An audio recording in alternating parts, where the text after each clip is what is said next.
Development, Food and Rural Affairs, or DEFRA. He spent nearly 3 years as then Prime Minister Boris Johnson's political enforcer, or party chief whip, and he's the MP for Sherwood, a seat he took from Labour in 2010. Labour's new shadow Cabinet Minister for International Development is Lisa Nandy. She's in her 14th year as MP for Wigan. In that time, she shadowed the Foreign Secretary, Energy and Levelling Up briefs. Wendy Chamberlain is the enforcer of party discipline among the Liberal Democrats, 15 MPs. Chief Whip is one of 3 jobs she has, alongside work and pensions and being a deputy leader in Scotland. The MP for North East Fife was previously a police officer for 12 years. Tim Montgomery is a Conservative thinker and influencer, a speechwriter for former leaders William Hague and Ian Duncan Smith. He also created the independent online magazine of the Tory faithful, Conservative Home. Now he contributes to Times Radio, Talk TV and the Centre for Social Justice. And Henry Murison calls himself a proud Northerner. He's also chief executive of the Northern Powerhouse Partnership, the voice of business and civic leaders, which seeks to improve the prospects and quality of life for people in Northern England. Before that, he was a Labour councillor.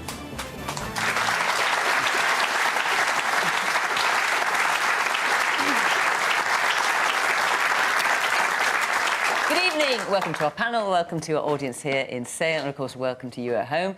Do join in the conversation on social media, and we're also available as a podcast on BBC Sounds after the programme. Now, as always, the panel do not know what the questions will be, though I'm sure they'd like to. But tough luck. So let's hear our first one, which is from Grace Booth. As a teenager, it is increasingly worrying that there seems to be an increase in teenagers being killed by other teenagers. What can be done to prevent this and increase our safety in public? So, Grace, I'm assuming that what has made you ask this question is the absolutely tragic death of 15-year-old Eliane Andam, schoolgirl in Croydon, who was just on her way to school and was stabbed to death. A 17-year-old boy has been arrested, but no one has been charged. I did look into the figures about whether more teenagers are being killed by teenagers. It's proving impossible, as far as I can see, to pin that down. But from what I can see, knife crime is generally on the increase. What are your feelings about it? I feel like when you're a teenager, sometimes you don't necessarily have children of your own or as many. You don't know what it's like to possibly lose a loved one as much as a mother, a grandparent could. And this isn't the main cause for it, of course, but being a teenager in society, sometimes it can be scary when you're quite vulnerable, especially as a woman. Sometimes I just feel like a bit unprotected, and there's a lot of knife crime, and it's quite easy to carry around a knife. So how can you prevent knife crime? It's a hard one to prevent. And how old are you, Grace? I'm 16. 16, and you're worrying. Lisa? Well, I mean, first of all, thanks for asking the question, because I think watching the news unfold over the last 24 hours, it's obviously a tragedy for this girl, this young girl who's lost her life, for the family, for the community in which she lived, but it's also a tragedy for this whole country, because this is a national problem. We've got here in the Greater Manchester, where I'm an MP, we've got serious problems of kids being groomed and recruited to run drugs across county lines. It ruins lives from a really, really young age. They're targeting kids as young as 8, 9, 10 years old, these criminal gangs, and they're getting away with it. So what can be done to make Grace feel safer? So we need a national strategy to grip the problem. It has to start with coming down like a ton of bricks on the people who are doing this. We need more police on the streets investigating these crimes. We need tougher penalties for the disgusting human beings who are grooming these children and recruiting them into criminal gangs. But we also need to deal with the other side as well. I'm really disturbed by how, when the child protection charities talk to me and to other members of Parliament, how often they say that young people, particularly boys, just aren't aware of the consequences of what it can mean of carrying and using a knife. We need to be in all the spaces where these young people are. We need to have youth workers back in A&E departments and in custody cells.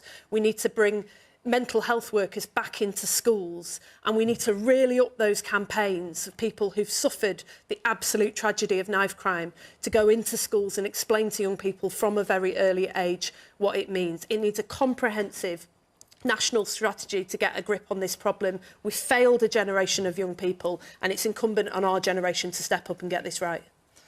So, Mark, Grace wants answers, and she wants to feel safer.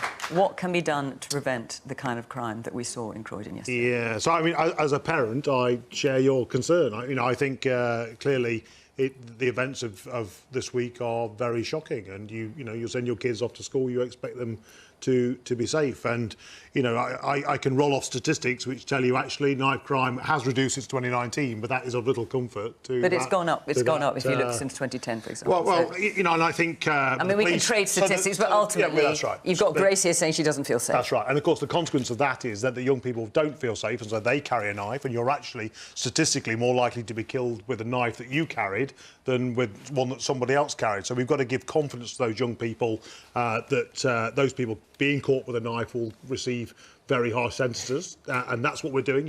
You're highly likely to be sent to prison if you are caught with a knife. The police have taken over 100,000 knives off people in the last 3 years, so that is working. And if you are sent to court to face the charge of that crime, you are likely to be sent to jail. And that's what we need to do. We need to give the police the powers to be able to enforce the legislation that's there. We have to make sure the courts are delivering upon that. So there are 10 banned knives or blades banned in the UK. This is as a result of the government. So I just went online today to see what I could buy. So have a look at this knife.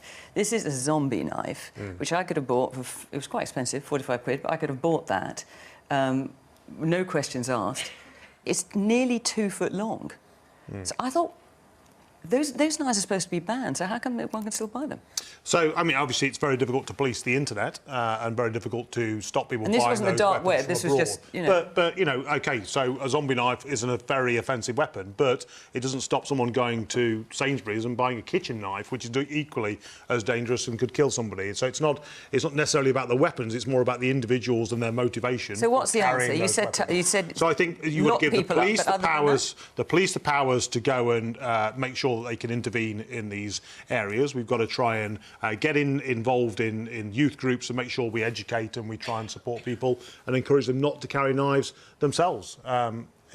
We are throwing everything at it that we can, and it needs politicians up and down the country to step up and do their bit. And in London, knife crime has gone up under Sadiq Khan. Please don't party politic about this. But hang on. You've also been in government for 13 years, so it's which a national problem. Which is why we've done the extra 20,000 police officers and given the individual coppers those powers to go and intervene. That's what You're getting a groan from the audience do. here. So let's hear from the audience. There's lots of hands up. So the woman in the glasses back there. Where are the parents in all this? Why don't they know where their children are, and why aren't they held more accountable? OK.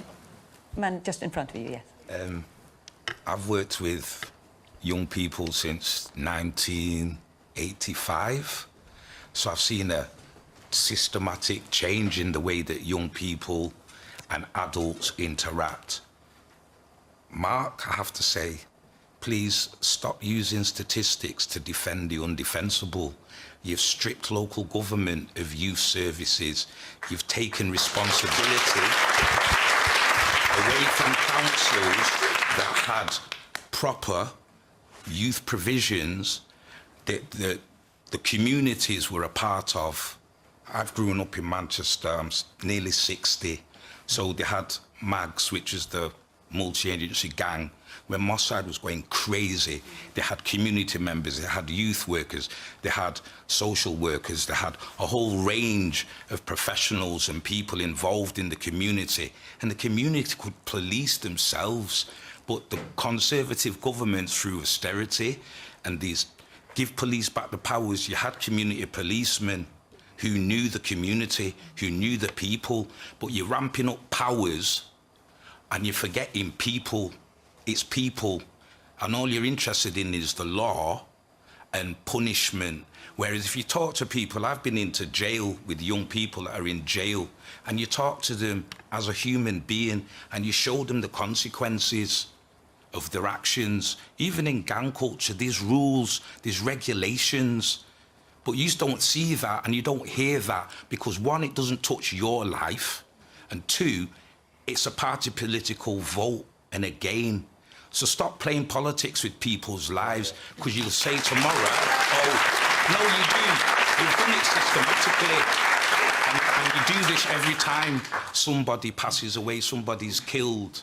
But you've created the environment. Okay, well, let's let him respond. Mark, do you want to respond to that? I mean, I think it touches everybody's lives. Nobody could be not affected by watching that on the news. Any parent who watches that clearly feels that emotion and the horror at being put into that situation. And what about the criticism specifically that you're making? But I think then, so you criticise me for rolling out those statistics and saying that we're not doing as much community policing. But when I say that we are recruiting more police officers and have done, then you know, the audience reacted negatively. But so I think, you know, we need to throw everything at this. I accept that argument. So we have to throw all the powers that we have, and that includes giving the police more powers, recruiting more police officers, working with local authorities. We're all on the same side here. We all want to reduce this problem, and we want to try and address that to keep kids safe. Wendy, let me bring you in here, because you were a copper for, was it 12 years? Yep. So what's your perspective on this? Is that the answer, as Mark's saying? More police, more police? So I think the issue is police doing the right things. But I think there's two aspects of Grace's initial question. But I'd also, what the gentleman said there, my father was a police officer as well for a bit longer than me, 33 years. And I remember, you know, not only did the community know him, but really importantly, he knew them. So from an intelligence perspective, he had that information. And simply put, there aren't police officers doing the job that my father did back then. But in terms of Grace's original question, I think trust in policing is definitely been eroded over the last few years. I'm sure we can all think of the examples that exemplifies that for us. So if young people don't trust the police and don't trust the police to keep them safe, they will make tragic or make decisions with tragic consequences. I'd also point to Violence Reduction Unit in Glasgow, which has done a huge amount of work to reduce knife crime. I'd like to see the government in Westminster looking at those kind of solutions, because what we have seen today is a symptom rather than the cause, because it's usually very complex. Families are broken, there's issues there, it's a complex picture. But the other bit I want to pick up on about this specific murder, and I think the reason why it has struck with so many of us, is because it's a young girl, and it's a young girl who's come to the assistance of her friend, but been approached by a young man, supposedly for romantic reasons. And sadly, I think we're back to the violence against women and girls, misogynistic. I mean, obviously, there are a lot of things. I just have to say, no one has been trying. There are a lot of facts we don't know about this yet. So you're reading stuff in the papers, you don't actually know the facts of this case. Yes, no, and I absolutely accept that. But I think that's why that has struck so deeply in relation to the reason why we're talking about it this evening. Again, it's women who are feeling vulnerable. A sixth of young men think Andrew Tate's ideas are a good thing. We need to be engaging with our young people as parents in terms of what they're accessing, what they're looking at, and ensuring that we're having the right conversations as well. OK. The man in the white T-shirt at the back there. So I think looking at it from a policing perspective is very one-dimensional. Absolutely. And what you'll end up with as an answer to that question is basically more young people in prison or whoever carries knives, which is not necessarily benefit to them or anything. You need to go back to the grassroots and you need to go back to the community, like that gentleman down there was talking about. And that's the only way you're going to actually solve the problem. You can't just keep adding extra laws and laws and laws. It doesn't work. It doesn't work. Over the last 10, 15 years, the number of knife crime is exploded. It's ridiculous, and you need to go back to the community side of it rather than look at it from a legal perspective, because that's definitely not working. OK, the woman there in the glasses. Hiya. I think as a teacher we do so much in school about preventing knife crime. I think what's really important is to focus on, like Scotland, as a public health issue. I think the big thing with this... So what you're talking about in Scotland is the Violence Reduction Unit. Yes. And just to explain for those who are not aware, back in 2005, 2004, Glasgow was the murder capital of Europe, I think. And they have dramatically they've halved, I think, the number of murders there. And they've treated it as a public health issue as much as a crime issue. That's what you're referring to. Yeah, and basically I think we need to look at knife crime from... We need to dig down into some of the reasons. A lot of kids are carrying knives. Why are they carrying knives? What are we doing about addressing poverty and the reasons in our communities? What are we doing in, the adverse situations that these students are in, that these children are in? Generational poverty and things that happen. What are we doing about it? because there's a lot of talk at the moment about what we can do. You know, there's knives and it's a girl. And it's really what we should be focusing on is, why is this child got a knife in the first place? Why do they feel unsafe? We need to dig down into that. OK. Henry? So, I mean, the Commission on Young Lives came out with some really worrying kind of stats about the scale of this problem, and it's all linked together, right? So here, where we are in Sale, a quarter of kids on free school meals are missing school regularly. They're persistently absent. And that's significantly higher than the average in this area. And the same's across the country.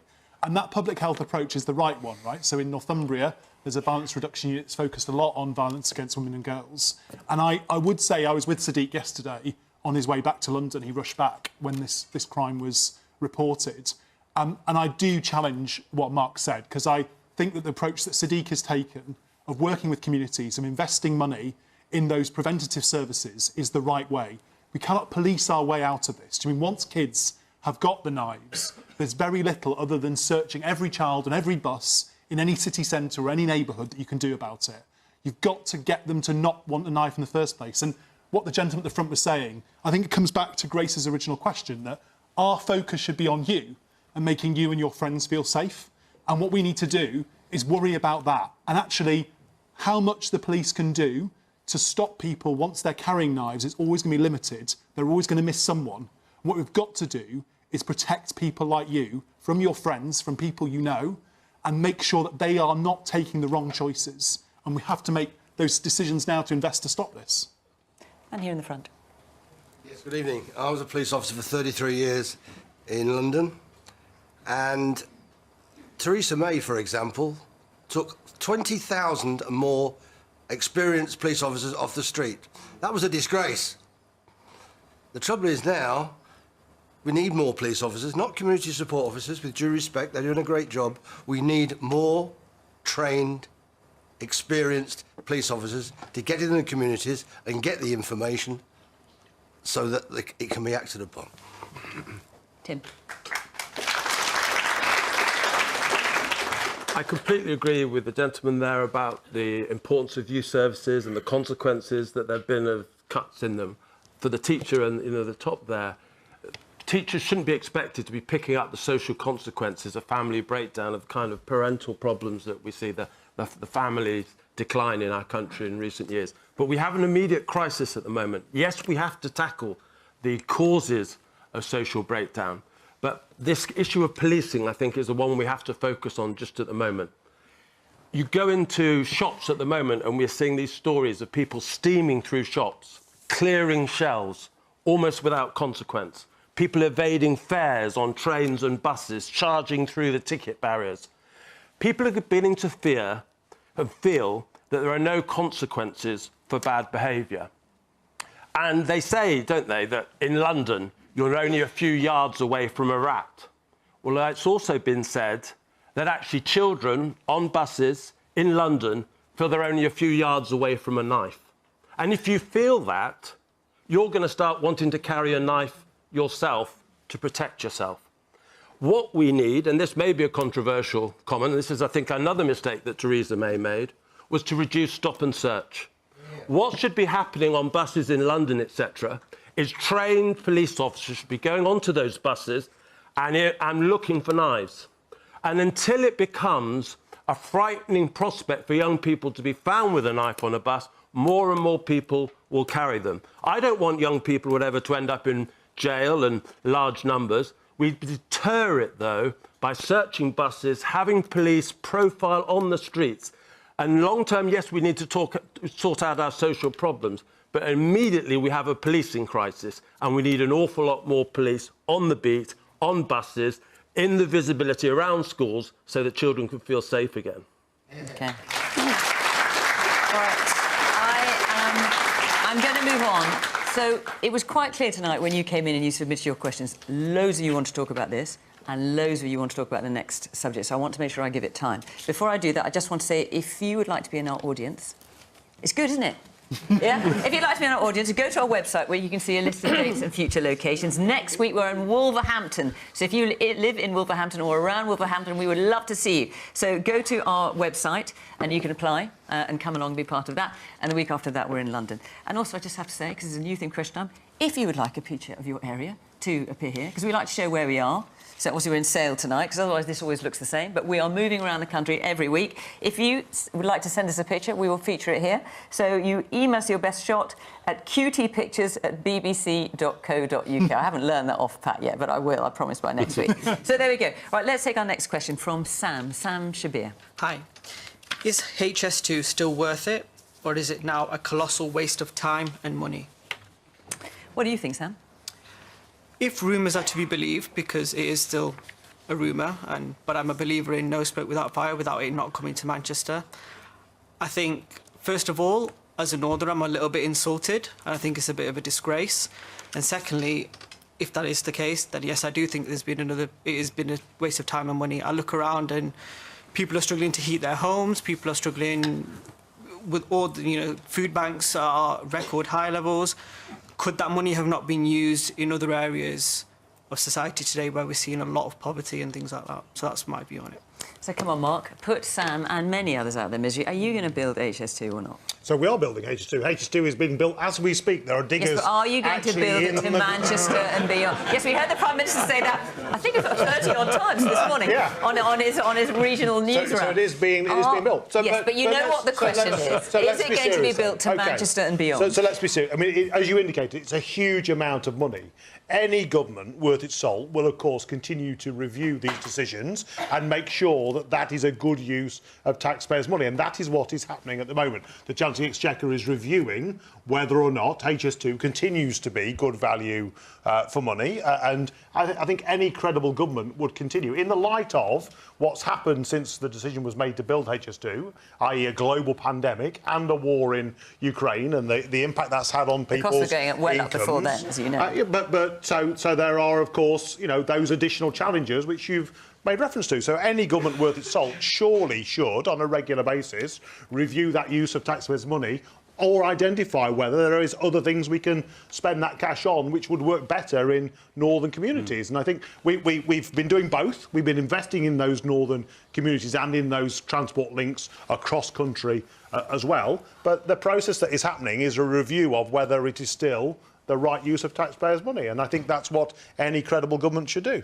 Well, let's just have a little potted history of HS2 for those who are not familiar. I know you all are around here, because even though it's was not going to stop at Sale, it obviously was going to stop here. So let's have a look. This is what HS2 originally was going to look like. We're going to show you an image. Here we go. So there was the eastern leg, which goes up to Leeds. That got canned. Then phase 2, going up beyond Manchester, that's now being reviewed, which leaves us with Birmingham, well, not quite to London Euston, because that's been delayed. So now it's Birmingham to Old Oak Common, which is a suburb of West London. That's definitely happening? We are building that as we speak. As we sit here tonight, that's definitely there happening. are people working. It's just on the that bit line. that goes to Manchester and beyond that's in question. So that's what you're saying. That's being reviewed. It is being, but I think that's a credible thing to do. OK, no, but I'm just checking where we are, because obviously it's changed quite a bit over the years and we need to keep up. Henry. So for 13 years, the government has come and said to people at election time, trust us to build this railway, it's a really good idea. And now the Prime Minister turns around and says, actually, maybe we don't need to build this railway. And the question you've got to ask yourselves is, were they right before or were they right now? And my reflection would be, and I think Sam's question is a really good one, which is that not everyone in this audience is going to love HS2. And I don't expect everyone to agree with me, but all I need you to do is disagree with the Prime Minister more. So what came up on the screen, they might be able to put it back on, the Old Oak to Birmingham Railway, literally will be no use to anyone in this room. It will just get people from West London to the centre of Birmingham. No one in the north of England will get any use out of it whatsoever. And the really kind of negative bit about this is it will also mean that Northern Powerhouse Rail, to get from Liverpool across to the northeast to Leeds, will have a big hole in it, because from Manchester Airport to Manchester Piccadilly, there'll be a big gap where there was supposed to be a railway. And when the Prime Minister was challenged about that on your local radio station this morning, I was listening in, screaming at the radio, as I'm sure some other people were.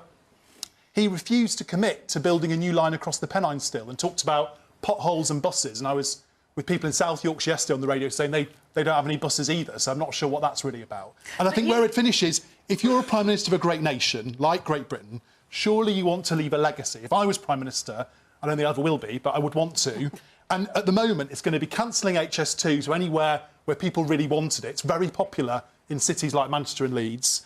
Cancelling Northern Powerhouse Rail, you won't be able to build it. No new hospitals, the ones that Boris promised haven't happened.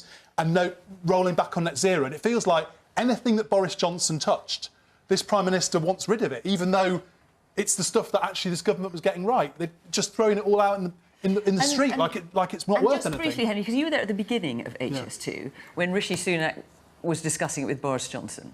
And the impression you had at the time was Rishi Sunak was very keen on this idea. So Rishi was particularly really focused on the new line across the Pennines, Northern Powerhouse Rail. And he convinced Boris to make it a centrepiece of his domestic platform. Boris came and stood in front of Stephenson's Rocket in Manchester and said, I will build this.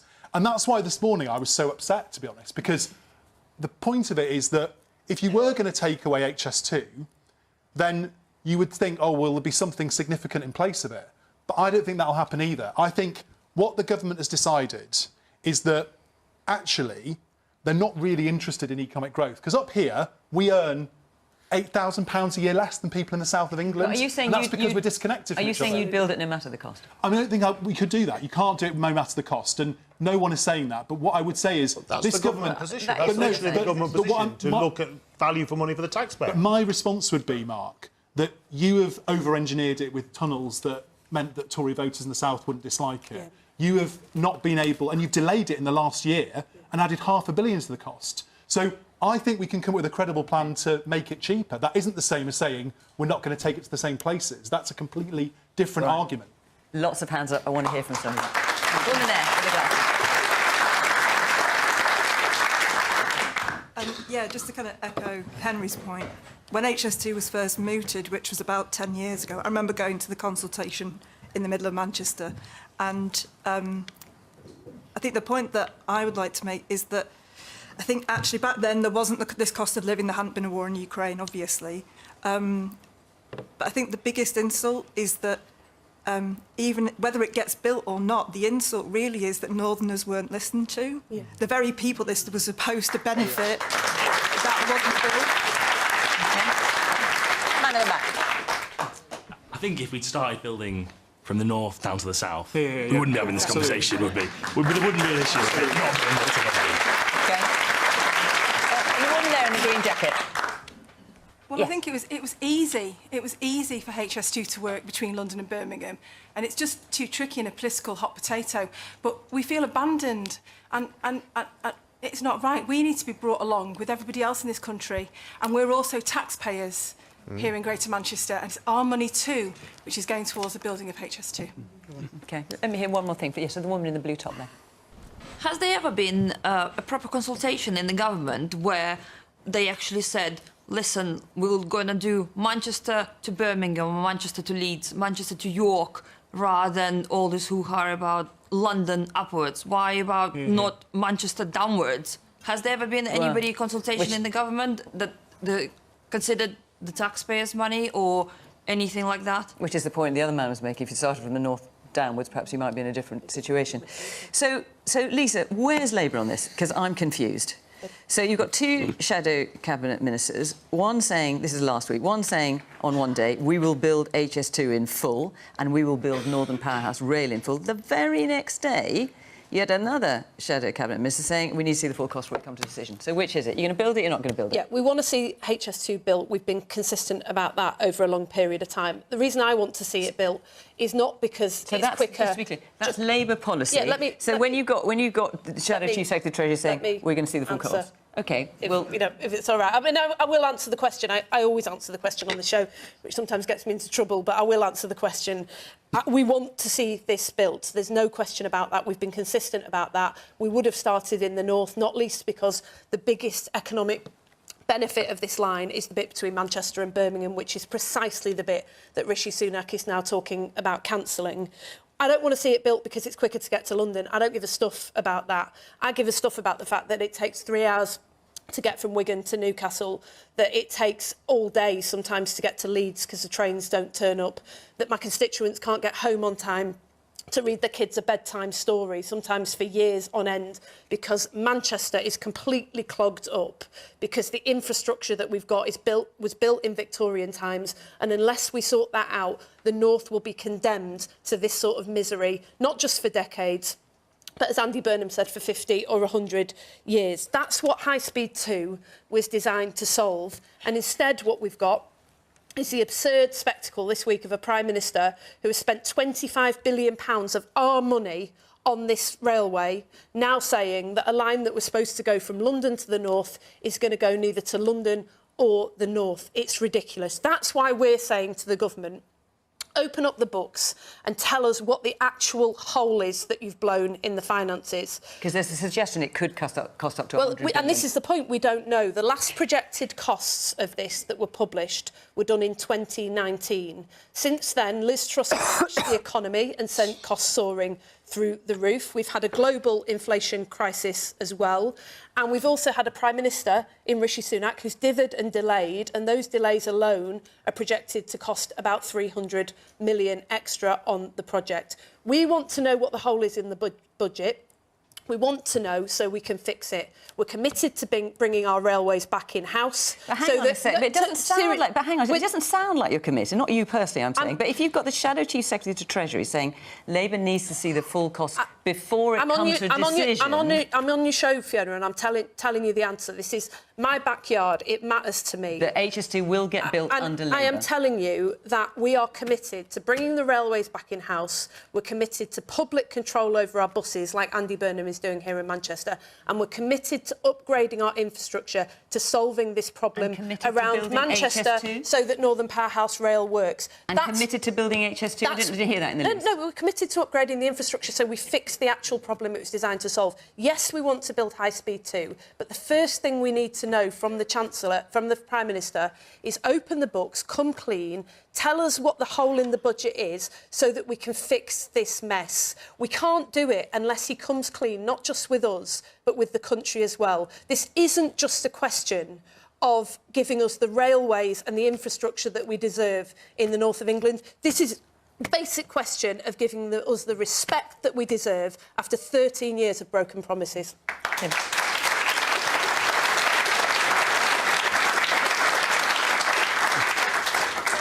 I've never learnt to drive, so the way I get around the country is on public transport.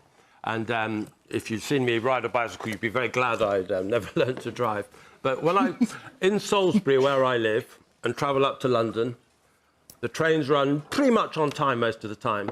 They're air-conditioned, the seats are pretty comfortable.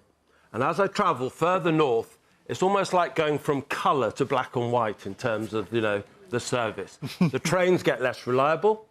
The buses are older, there's no aircon in the heat of the summer, the platforms are more crowded.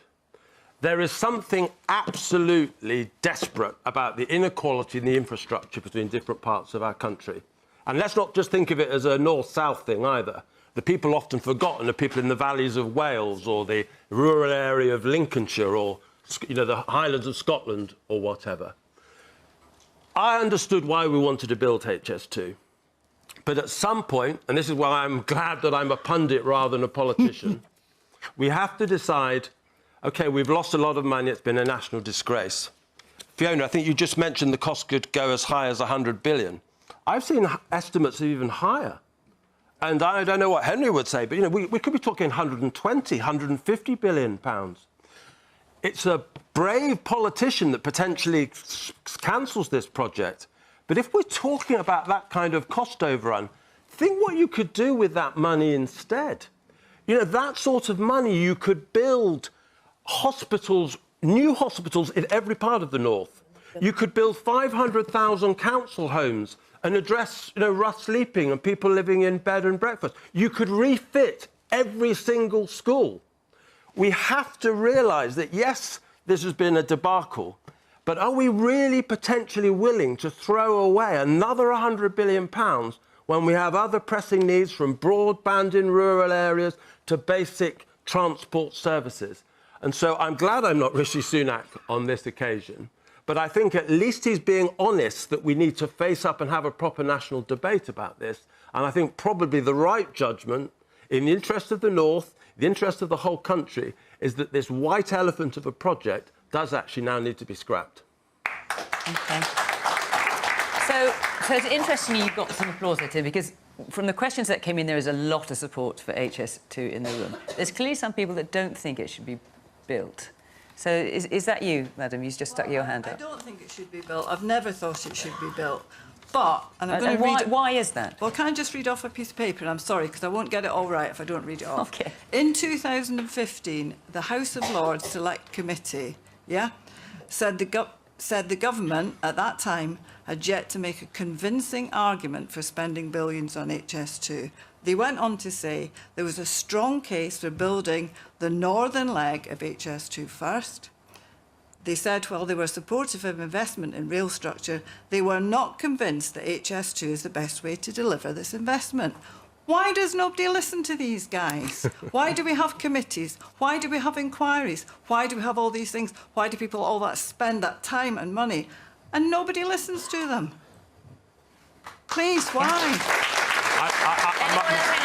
I think there are a lot of development companies who are poised to make an awful lot of profit out of this project. They lobby very hard, and I think there's quite a lot of corporate interests that have been behind why HS2 has been built in the way it is, and the experts have been ignored. 100%. At the end of the day, this country needs investment in our society. It's not about greed. It's not about people making money and shorting money on some kind of disaster and the pound's failing.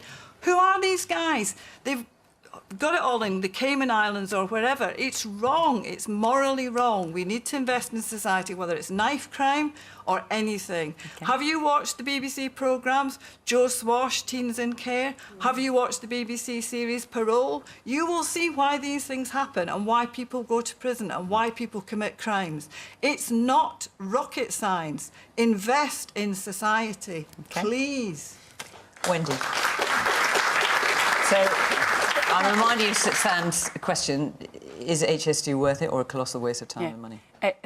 Thanks. I mean, I picked up on Mark's initial point about making part of the business case here for not progressing is the war in Ukraine and COVID. But for me, the need for strategic infrastructure hasn't changed. And I'm very conscious that I'm in the north, so I suppose that means that I'm from beyond the wall. but when I say that, you know, there is a case from a UK perspective for HS2 and that connectivity. It took me as long to get from Scotland here this evening. If I'd been coming on the East Coast main line, I'd probably have been about Peterborough in the same amount of time. So, you know, the connectivity on the West is particularly bad. And I think we all know, despite the fact that Avanti's been re-awarded the contract, the West Coast capacity is appalling. So I think I agree with all the comments there in relation to building the north legs first.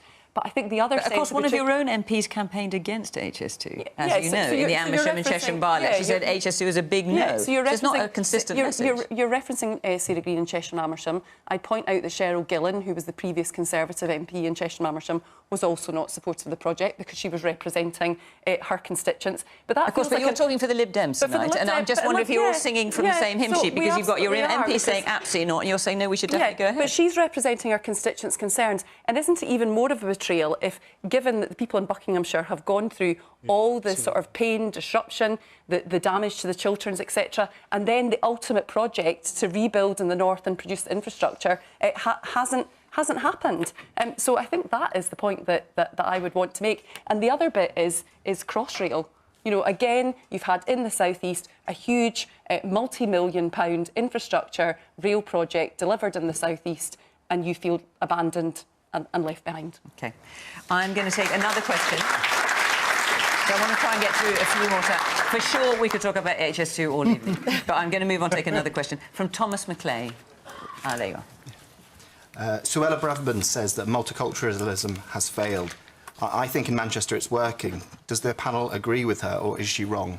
So Suella Braverman, the Home Secretary, made a speech in the States on Tuesday in which she said multiculturalism has failed because it allowed people to come to our society and live parallel lives in it. She talked about the misguided dogma of multiculturalism. Tim. trouble with the word multiculturalism, everyone probably has a slightly different definition of it. But how would you define it? I don't know, but I would say Britain was probably one of the least racist societies on earth. You look at some of our intermarriage rates. The fact that we have, an Asian Prime Minister, and no one seems to care. They don't like his politics or whatever, a lot of them, but they don't care the fact that he's a Hindu. We have huge success. Progress still needs to be made. We've seen the reports on cricket, etc. There are problem communities. I think in Tower Hamlets, some northern cities, there's a lack of integration. But where I think she has a point is, and I think we need to be sort of slightly less parochial in some of our commentary, the President of France has recently talked about the fact that Europe cannot be the place which solves all of the world's misery. I think there are 700 million people who potentially be eligible for asylum in Britain. If we allow too much... Yes, hang on. That figure, there are tricky things about that figure, because the UNHCR are saying, actually, if you added up all the people in the world that could possibly meet that definition, it could amount to 780 million. That's not to say that they all want to be refugees. And in fact, there are 35.3 million refugees worldwide, according to UNHCR. So that's nowhere near 780 million. The number could absolutely be disputed, Fiona, but I think the point is, if we try to allow we're open to open borders, the multicultural settlement that we do have that I think is working in our country would be in danger.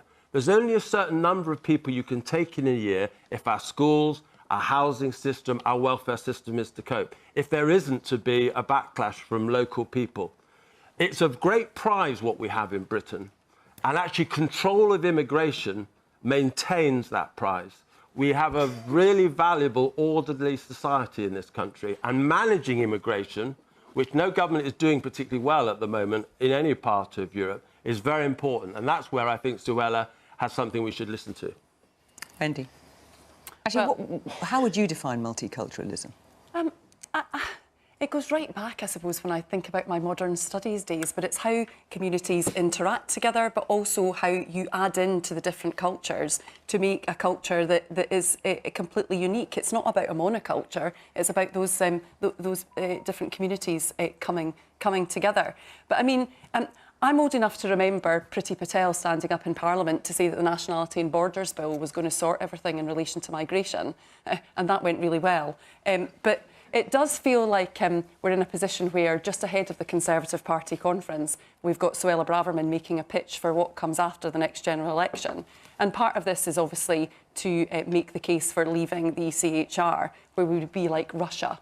And that, I personally feel that that's exactly not where we want to be. And the reality is that the number that is right is nearly 180,000 people in the asylum backlog in August. And that's because we've got a Home Secretary and a government that's overseeing a system that is ineffective, expensive and morally indefensible. OK, let's hear from our audience. There's a woman there. Actually, you've both got glasses. So the woman that side with the glasses, with the bob. Let's start with you. I'm just wondering where everybody's going to be living, because I know for a fact that housing officers are not answering their phones because there is nowhere to put people. People are living in hotels. I have volunteers where I work, and her mum is in a hotel because she's lost the person who was sponsoring her, and she's worrying about her. But I'm thinking, I don't know what to say to you, because our own people have got nowhere either. You know, where is everybody going to go? We're a small island. You know, we just cannot do it. Where are all the houses being built? You know? OK. I don't see any. And the woman next to you. People have always migrated in times of hardship, and especially these days with climate change happening and wildfires and all the volcano activity, earthquake activity, people from the hotter climes are going to want to move to the cooler northern climes. And that has been throughout the eons, basically. But we need to have some sort of plan to be able to accommodate all these people. We can't just say, no, we've got to stop, our borders are full, we don't have enough infrastructure, we don't have enough housing. We need a plan to actually get that sorted for the future. OK. So, Mark, Suella was saying uncontrolled immigration, inadequate integration, misguided dogma, multiculturalism. She also said the pace and scale of migration over recent years, so I presume she's referring to the Conservative government, has been too much too quick. And as you will know, the vast majority of migrants who come here are invited here with visas. So this is a government problem.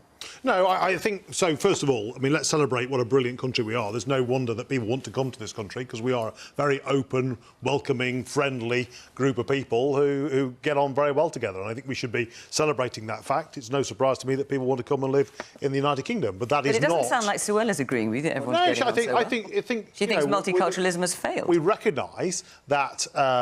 There are challenges, though, to an open-door policy on immigration. We cannot be that open door and let everybody from the world in who wants to come here, because we are very popular and we're a great place to live. And I think but what the Home government Secretary doesn't do that, and no one is suggesting you should do that. So what Suella was saying was, look, we need to have controlled migration, and there are challenges around the world which is going to make this very difficult. We are not the only country in the world that is wrestling with this problem, and we've got to work with our international partners. We've got to make sure that we find solutions to this on a global scale, and that cannot mean that we have open door immigration here in the UK. We've got to try and take the most vulnerable people, and we've got a very proud record of that in the United Kingdom. We've taken thousands of people from Syria, from Hong Kong, from Ukraine, where we've taken people who are under terrible circumstances. But that is only 8% of the total. So it's just the thing I'm just slightly puzzled about is the Home Secretary is saying immigration is happening too much too fast,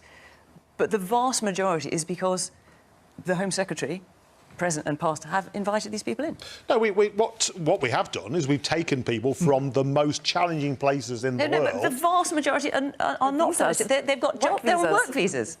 Oh well, of course. I mean, of course, we're going to have immigration, and we have taken immigration. That is immigration. And it's a record high. And that's what we're celebrating: the fact that multicultural system. It sounds like celebratory. It has failed. No, I think what we're saying is it's a very nice place to come and live, and lots of people are going to want to come to the UK, but that is not an excuse for an open door policy on immigration. To be clear, though, Mark, to be clear, though, Mark, this is one of the biggest failures of the party we both support. We promised the British people we would control immigration, and we haven't. And I think the party will pay a heavy price for that. Woman here in the black and white dress. We're just going to get the microphone to you. There you go. Sorry. You're a welcoming country, but I believe your immigration is colour-coded because you named the Ukraine, rightly so, they were in war, but every nation you named don't look like me, anything beyond a certain colour, and you have an issue, including Suella Braverman, which I find in itself contradictory. You've done a lot for the people of Hong Kong. Again, they're not... They don't look like you, but they're not white. And what about Afghanistan? But that's my point. My point is it's colour-coded. The darker it is, the less that happens. You welcome people in the Windrush. I'm going to go around I think, you know, let's be clear, the irony of the fact that it is the Home Secretary and the Prime Minister who are of you know, an ethnic background, I think it shouldn't be wasted upon us here. You know, we are such an open country where we welcomed immigrants for decades, for generations. Yeah, Windrush. And that's what makes us so attractive. You did that's what makes us so attractive as a country. We are that open, welcoming country. There's no wonder people want to come here. And then you lost all the papers and people got sent back from whence they came and ended up dying before you decided they were correct to be here to start with. OK. Let me bring... I hear your point. I'll bring the rest of the panel in. Lisa. Do you agree? This is a question. Let's go back to it. Multiculturalism has failed, says Suella Braverman. No, I don't. I mean, I grew up in this city in the 1980s in the shadow of Enoch Powell with an Indian-born dad and a British-born mum. And when I heard our Home Secretary standing up this week talking about the children of foreign-born mothers, it took me right back to that era when families like ours were constantly under attack from Tory politicians, being told that we were the problem facing Britain. And I would just say to politicians like Suella, It was a gift to grow up in this city that has been shaped by waves of immigration over many centuries and has always provided a warm welcome to refugees fleeing persecution. It was a gift to grow up amongst friends who were black, who were white, who were from all sorts of ethnic minority backgrounds, and we never even noticed because it was just so normal. We were friends first and foremost, and we told a different story about the sort of country that we could be. And I would say to the government, if you're worried about integration and people not speaking English, why are you cutting English language classes so that there are huge waiting lists in every part of this country?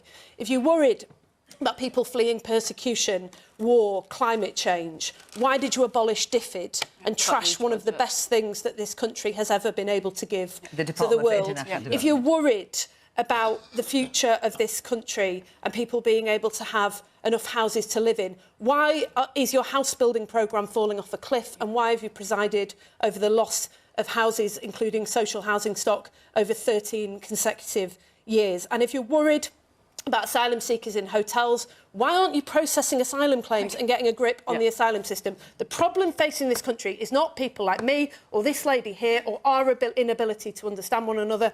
The problems facing this country have one cause and one cause alone: politicians like Suella Braverman and this Tory government. And let me just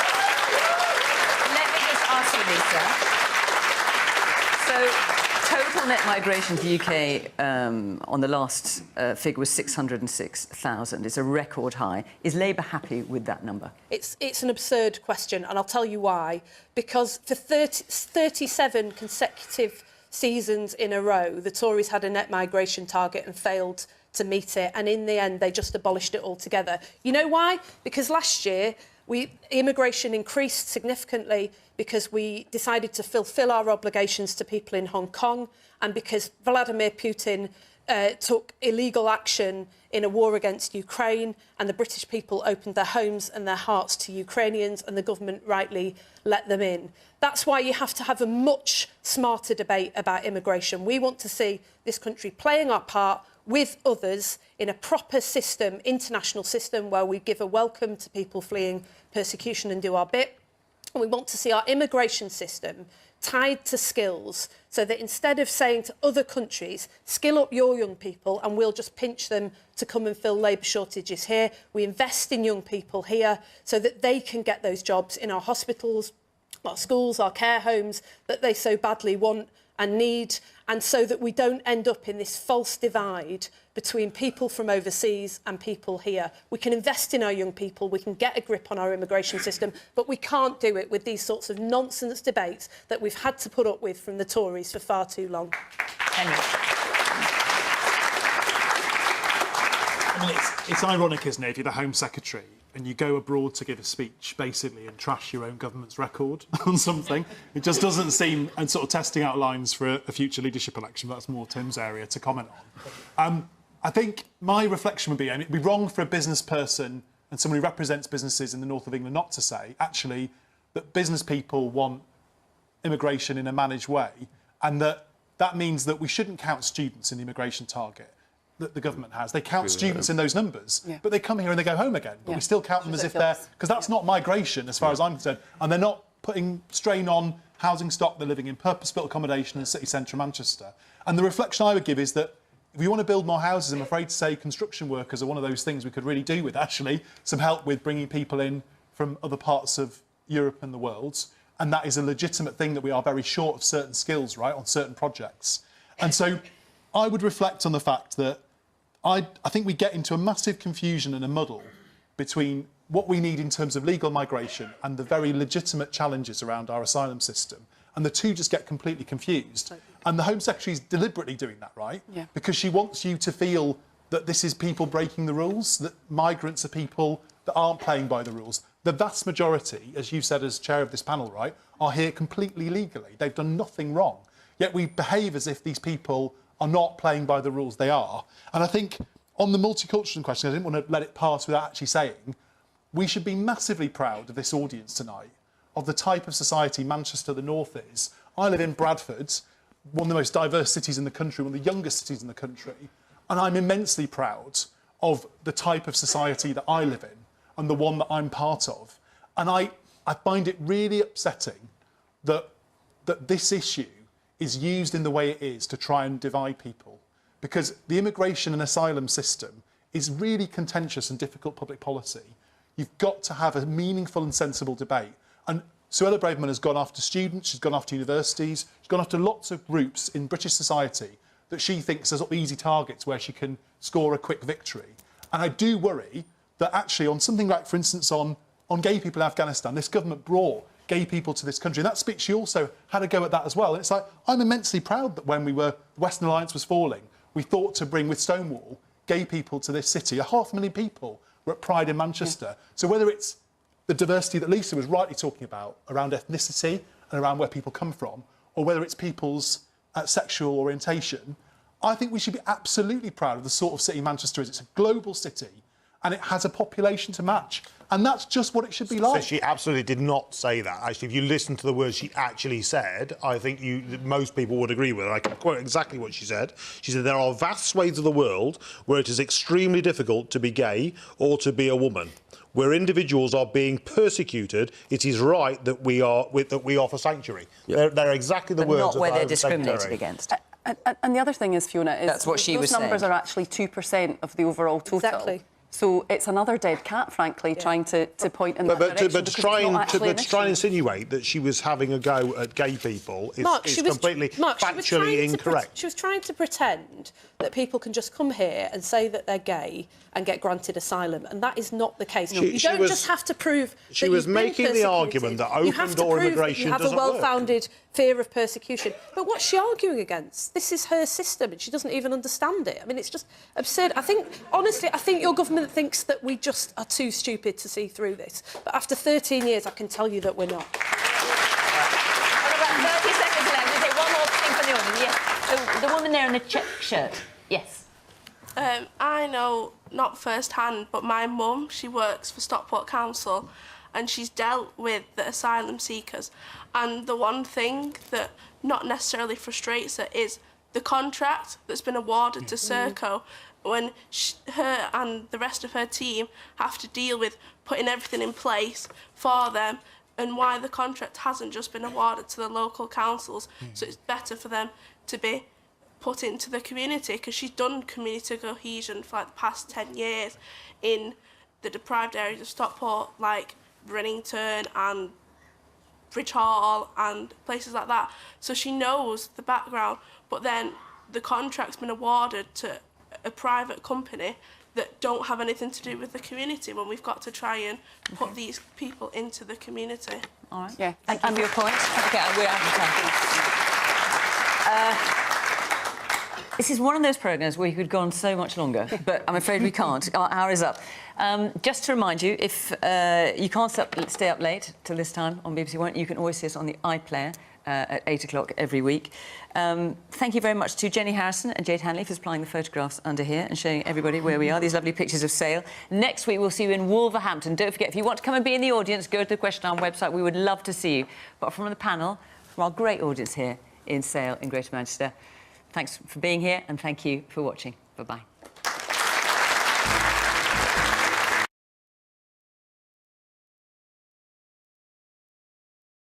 The fucking demands of the Tory party, ladies and gentlemen, before your very eyes. Now, I know it's a Manchester sort of bias, but, you know, let's be fair. If you've got any brains left in your fucking tiny little brain that you've got left, the Tories are shite. They just are. They're garbage. They're fucking garbage. So, it's an interesting... a few things that I don't like about Question Time, as you all know. Mainly, some of the questions are a bit benign. Only because the media we have got is in the UK is shite. So the immigration thing, I get it, right? We're being invaded by a bunch of fucking people from another country. Okay, that's not good, right? You don't want to have a mad border. No country wants a mad border. But I will say one thing that's a fact, and you can go and check the OBS if you want. This country doesn't shag enough. I know that's on GB News, bit contentious at the moment, but people don't have enough sex. Why is that? Because people don't want babies. Why is that? Because they can't afford them. The state pension in the United Kingdom is going to go up again. Again. They had riots in France to change their fucking law from 62 to 64.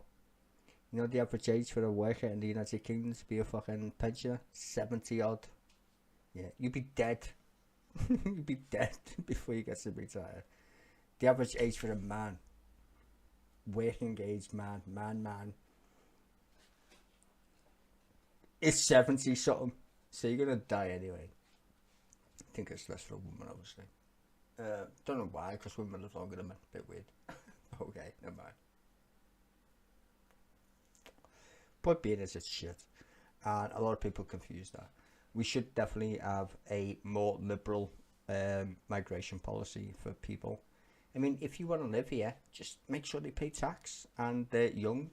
I'd be quite happy with that. Someone's going to pay a pension, apparently.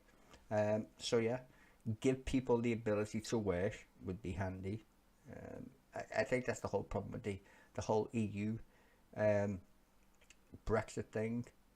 I agreed with leaving the European Union. The one thing was a massive mistake though, was the free movements of people. Not free, but the ability to move quickly is a bad idea, especially in the 21st century. It's not like we live on fucking boats or whatever. And capital's good for business, clearly. So that's what probably cost us more when we left the EU. Not so much the regulations and all the red tape, even though we could fix that as a country if we wanted to. But how to fix that would be the one thing that most xenophobics hate in Great Britain, which is brown-skinned people. I know you don't like me telling you the truth, but it's true. That lady, I mean, she went on a tirade a little bit, but she was factually correct. You said people who came from the Windrush, you literally saw Britain as their home country. Don't worry about it, it's a long story. But they did, and they were told, you're not welcome here anymore. Which is more than I can say to, well, am I going to sound racist when I say this? More than swallow Braveman's parents, shall we say. Even though they were saying India was colonised by the British, just like Jamaica and the West Indies, etc. But the fact that someone of colour can say such retarded shit, it's not that it's insulting, it's shockingly insulting. And people think, well, you're black, so therefore you must care for other black people. Can I just tell you that's a myth? Like, I grew up in Toxteth in Liverpool, right? I've literally seen, I used to go to Shawfield School, if you want to look it up, don't really care. I went to Shawfields. This fucking guy, this black kid, you see, if you know anything about Shawfields, it was basically the most racist part of Liverpool. It's called Mill Street. We used to call them Millie Moonettes. That's good. In the 80s. Millie Moonettes.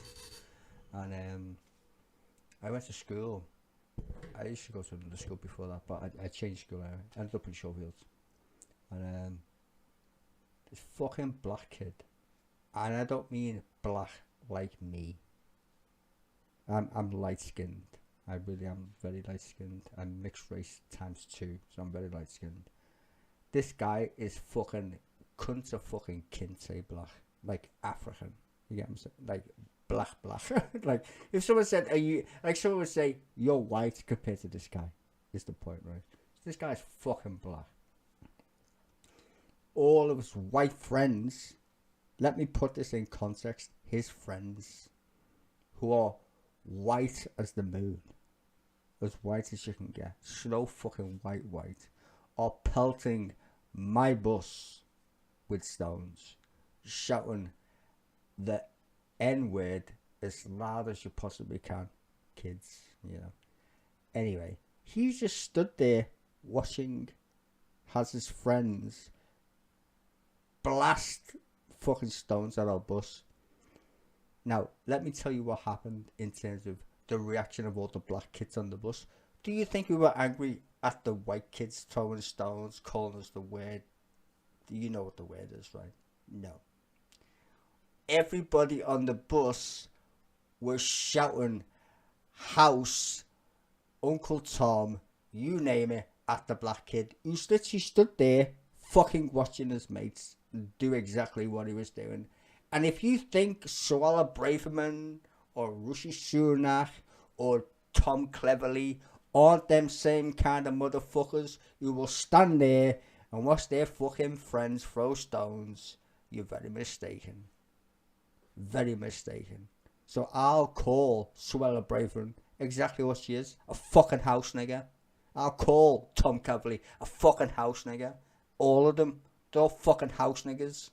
All these fuckers who pretend their ideology is somehow more important than the fact that I'm looking at them, watching them, doing what they're doing. Are you fucking mad, son? Is what I'm going to tell you. Are you fucking mad? It's like the internet's changed people's perspective on fucking basic things. I had a discussion with somebody yesterday, actually, about... Someone said to me, do you believe in a fucking soul? I said, I don't really fucking care whether I do what I fucking don't. Do you, though? She said, well, yeah, I do. I said, good. But that's the fucking opinion. What's your fucking problem? There is no problem if you believe in the soul. Good for you. I don't need to fucking believe in gravity because that's just a fact, right? Don't need to believe in gravity. See, the difference is the internet has made people so fucking dumb where belief and objective reality is being like fucking, I don't know, misconstrued somehow. Where you can't literally say a politician is a fucking house nigger when they fucking are.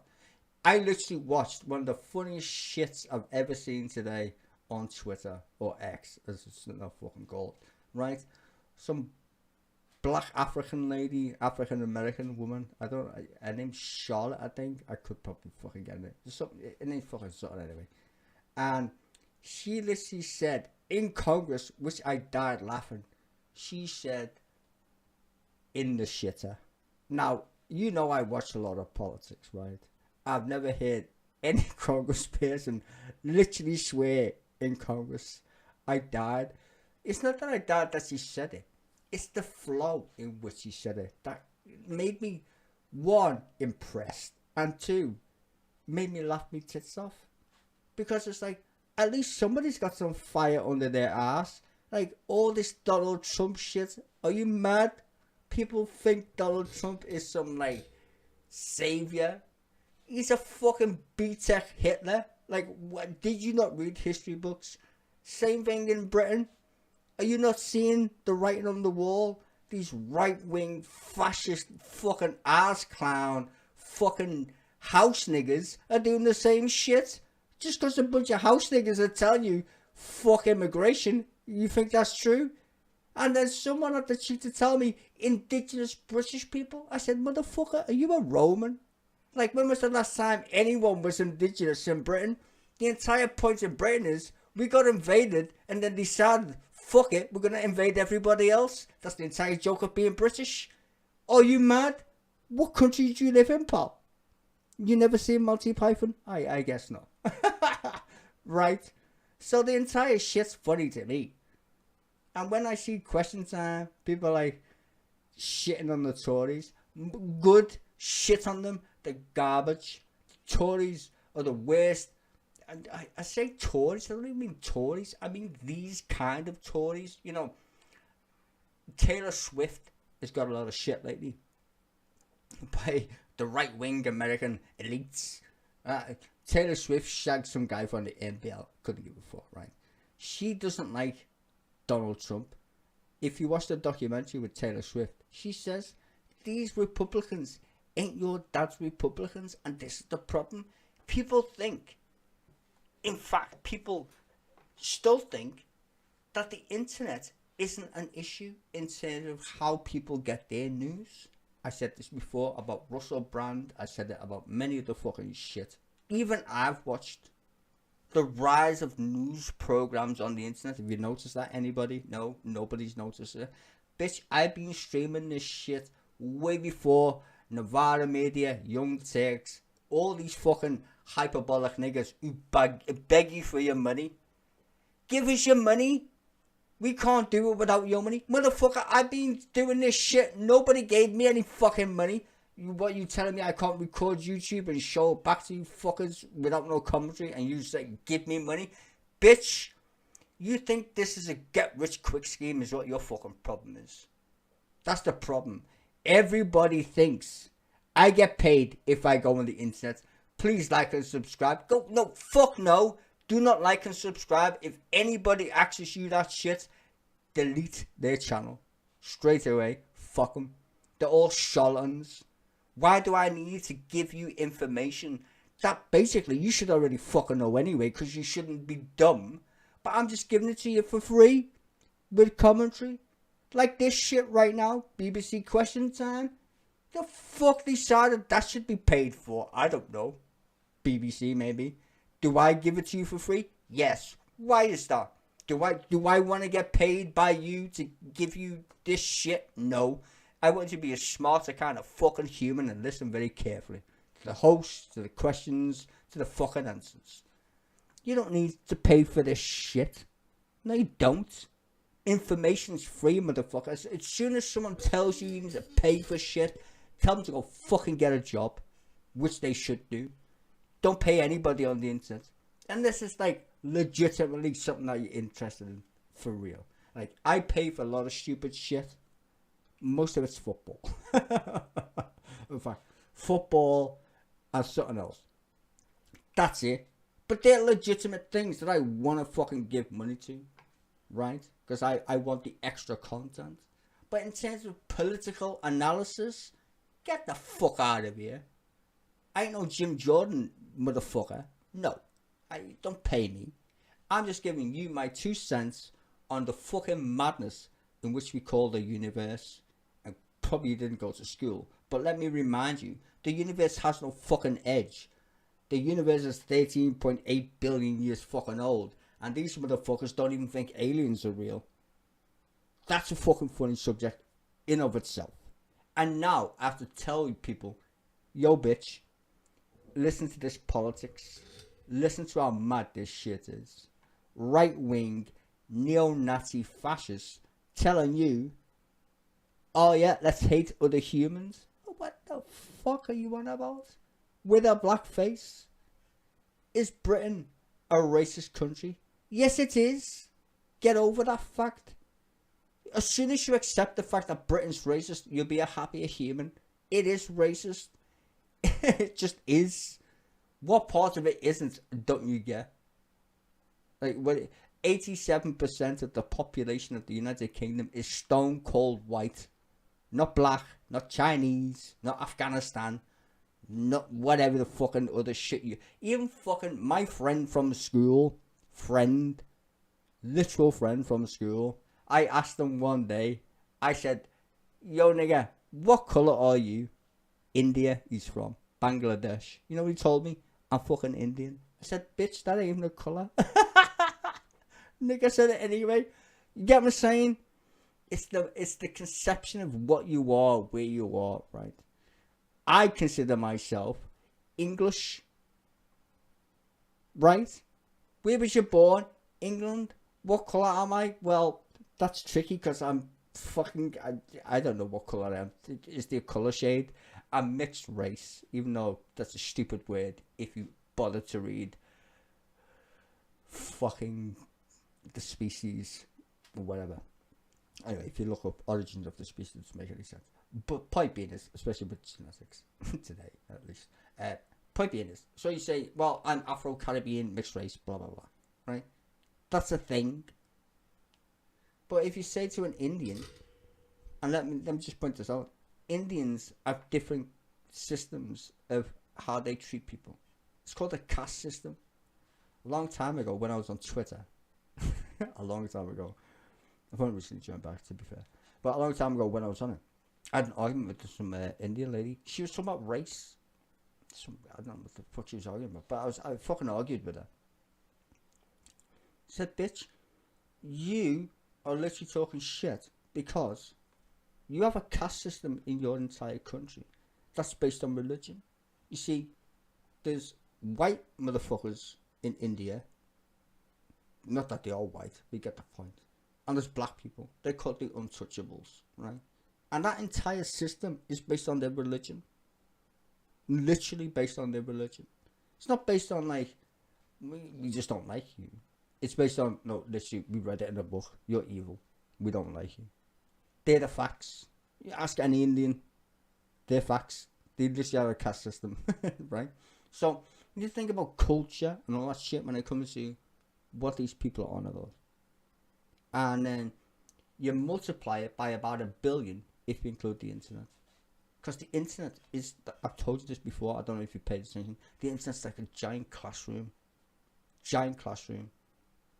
The fucking motherfuckers at the back, literally, the people who got bullied at school are now the most vocal people on the internet. The people you never talk to. If you was bullied at school, you are the problem. Just saying. Because people like me, who was never bullied at school, was at the front of the class, shall we say. Bitch, now you're on the internet.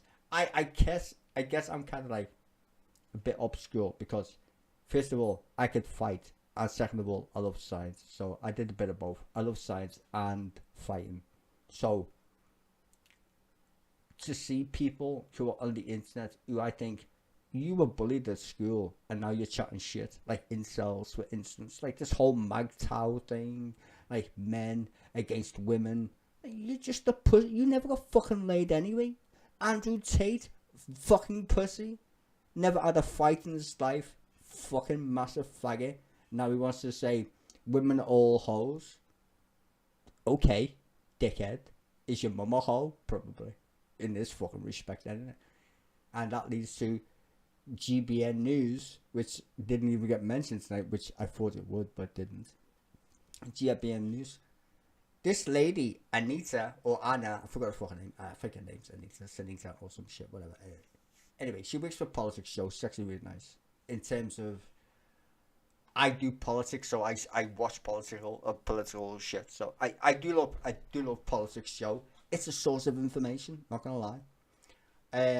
Do I agree in you can watch my videos actually on here where I literally fucking castigate politics show sometimes about some of the stupid shit they say. Did I ever say, would I ever shag you? Like, no. No. That's bonkers. And the fact that they've got a license to broadcast in the United Kingdom as a news channel is even more stupid. And that came from a news program which you know I stream called Politics Live. You watched it, right? You all watched it. Did anybody get mad when him and her had the conversation? No. Nobody said boo to a goose, but it became an internet sensation because of Twitter or X, right? It became a social media fucking thing because that's how social media works. Half the people on the internet should not be on the internet. They are literally fucking stupid. Dumb fucking clowns who literally were at the back of their class at school. I shouldn't be on the internet. Like, why would you go on the internet? Like Chris Bryant, one of my so-called future guests, he complains all the time about people saying he's a faggot, even though he is a faggot. I don't. Right? He's gay. Yeah. So what? Who cares, right? But the fact that he answers people who call him a fucking weird fucking names. I don't even think he'd be asked. Someone just said you're a faggot. But he just responds and literally sends him a message. Pro tip: don't feed the trolls. Like, what are you doing? It's 2023. I was playing Counter-Strike yesterday. Literally the same shit. You don't even have a microphone and it's 2023 and you're playing Counter-Strike. Get the fuck off my fucking computer, you twats. So this whole yoo-ha, woo-ha, ha-ha about the Tories and Labour, it's not that hard. Labour's gonna win the next election. They just will. What they do with it is another story. I would just like people who are on the left to calm the fuck down. It's not Tony Blair, right? Tony Blair could probably win. even more fucking seats than Keir Starmer. That's not a joke.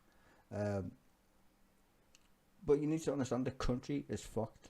And I mean, I've never seen this country in such a bad state. Like I said, I grew up in the 80s under Thatcher.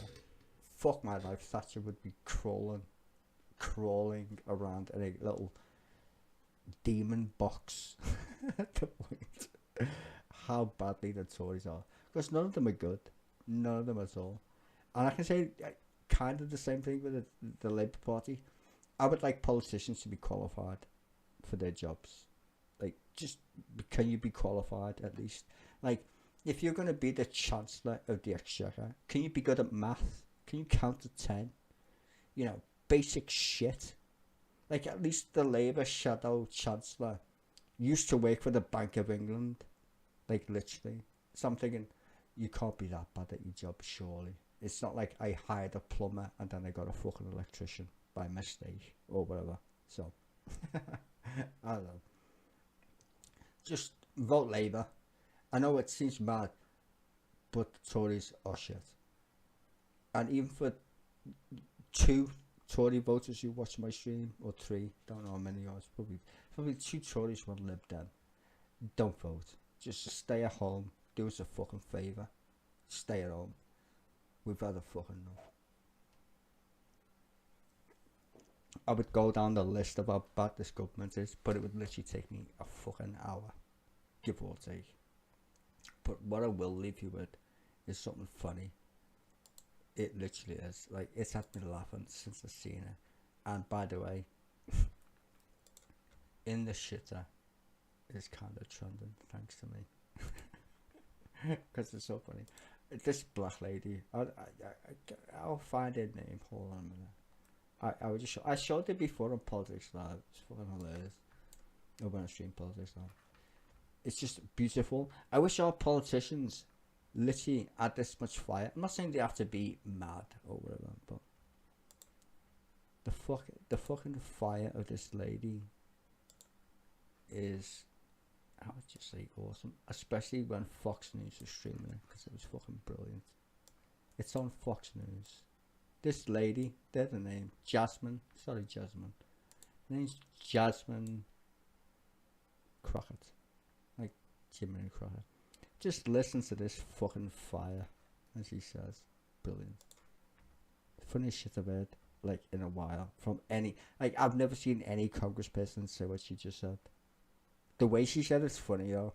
It's brilliant. Anyway, I'll shut up. President of the United States has committed. But when we start talking about things that look like evidence, they want to act like they blind. They don't know what this is. These are our national secrets. Looks like in the shitter to me. This looks like more evidence. Like, I just love the way she just went, in the shitter. It's like, that's such an English thing to say. But she's just like, she's not even, she's American. I love this girl. I don't know, girl. I should say woman, really, because I'm going to sound like a misogynist or whatever. Anyway, I just love it. I think she's brilliant. That alone just cracked me up. That's probably the highlight so far of my year in politics. That thing. I can't do any better than that right now. Like, her saying in the shitter literally had me on the floor dying. Crying. In the shitter. That's such an English phrase. Like, if she would have said in the bin, it wouldn't have just hit home. She literally went in the shitter. And I love Raskin's face. You can see Raskin at the back there. There's Raskin right there. I hope he's okay. He's got cancer problems. There's Ocasio-Cortez. But just watch his face when she says shit. That's fucking. He's just like, what?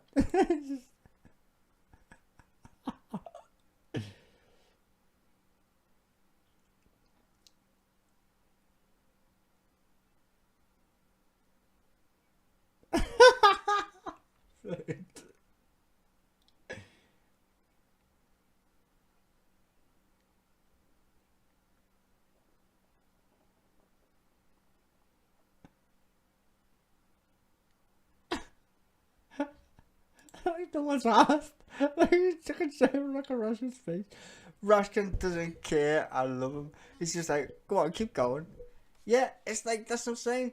I think people are so bemused with the bullshit of the internet and pay me, subscribe, they just forgot like fucking basic reality of some kind. Like, Donald Trump is the worst president in anybody's memory, let alone fucking living memory. Jesus Christ.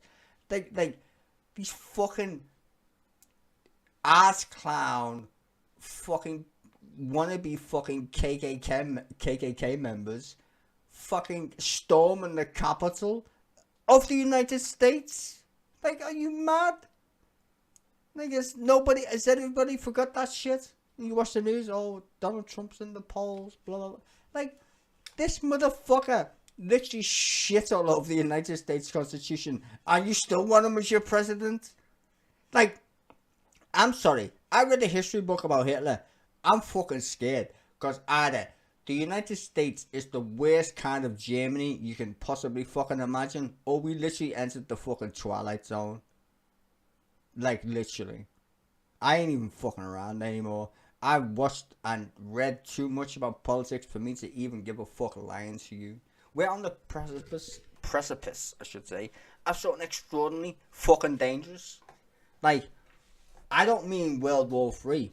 I mean the United States swapping teams. Proper swapping teams. Like, you know when the United States used to do that thing about, oh, you know, we love money and democracy and the founding fathers and all that bullshit. Nah, they're going full on, bro. If we don't compete with these right-wing fucking mad cunt communists in China, or I don't know, there's Putin, who's gone fucking loop-de-loop, we ain't gonna compete. So the only way to compete is to be authoritarian. And what's the best time to do it? And who shall we represent? Fucking Nazis. They're the facts. If you watch this shit like I do, fascism is in fashion. No fucking jokes.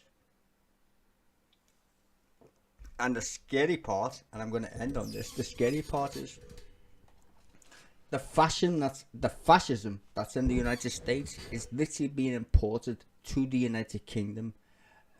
You want to see my proof? Suella fucking Braverman, Rishi Sunak, and all these fucking clowns. And I will leave you on this. Before Germany literally gassed the Jews, the guy who invented Zyklon B was a fucking Jewish guy. He won a Nobel Prize in chemistry. He renounced Judaism and became a Christian. You think niggas can't swap sides? You'd be very mistaken. So be very careful what you watch and see, but be very fucking aware of what's coming our way. Fascism, it always comes with a fucking smile, and these motherfuckers will clickbait you, give them money, whatever the fuck it is. All they want is the fact that they don't like to be not in power. That's it. They want to take your power, and they don't mind lying at all. Look at all the people who you watch on the internet and tell you subscribe and like because I can't do without your support. That speech is a lie. There's no reason why you can't make an internet video on a computer without spending money. I don't need your help, and I stream nearly every day of the week. Do I ever beg you for fucking money? No, I don't.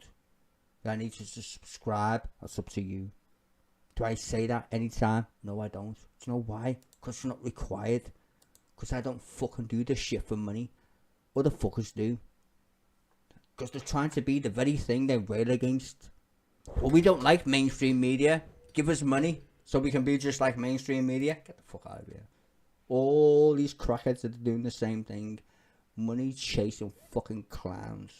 And they will tell you any reality that you want to believe as long as you give them fucking money. And that, my dear friend, is a fact.